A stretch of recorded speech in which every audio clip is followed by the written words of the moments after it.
घड़ी को मत देखो, वह करो जो वह करती है। चलते रहो सूरज ढलने को था, परंतु रमेश की आंखों में संघर्ष की लौ अभी भी जल रही थी।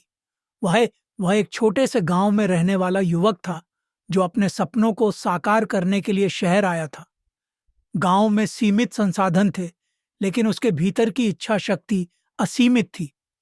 शहर में आने के बाद उसने कई छोटे मोटे काम किए, लेकिन सफलता उससे कोसों दूर थी।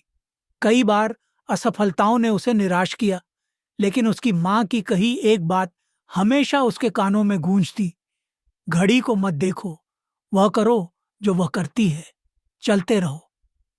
रमेश ने नौकरी के साथ साथ अपनी पढ़ाई जारी रखी।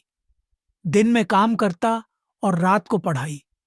कई बार थकान इतनी होती कि उसे लगता कि अब और आगे बढ़ना मुश्किल है, लेकिन घड़ी की टिक टिक उसे याद दिलाती कि जैसे समय कभी नहीं रुकता, वैसे ही उसे भी नहीं रुकना चाहिए। एक दिन उसे एक प्रतिष्ठित कंपनी में नौकरी के लिए इंटरव्यू देने का मौका मिला। यह अवसर उसकी मेहनत का ही परिणाम था। वह आत्मविश्वास से भरा हुआ इंटरव्यू के लिए पहुंचा, लेकिन वहां और भी कई योग्य उम्मीदवार मौजूद थे।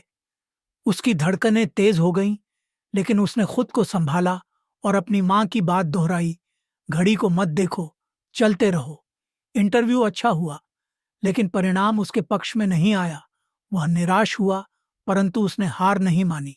उसने अपनी कमियों को समझा और खुद को और अधिक सक्षम बनाने में जुट गया।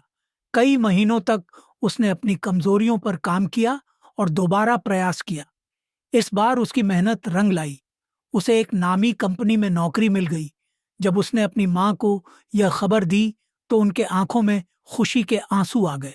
उन्होंने कहा, देखा बेटा, घड़ी की तरह चलते रहो तो सफलता जरूर मिलेगी।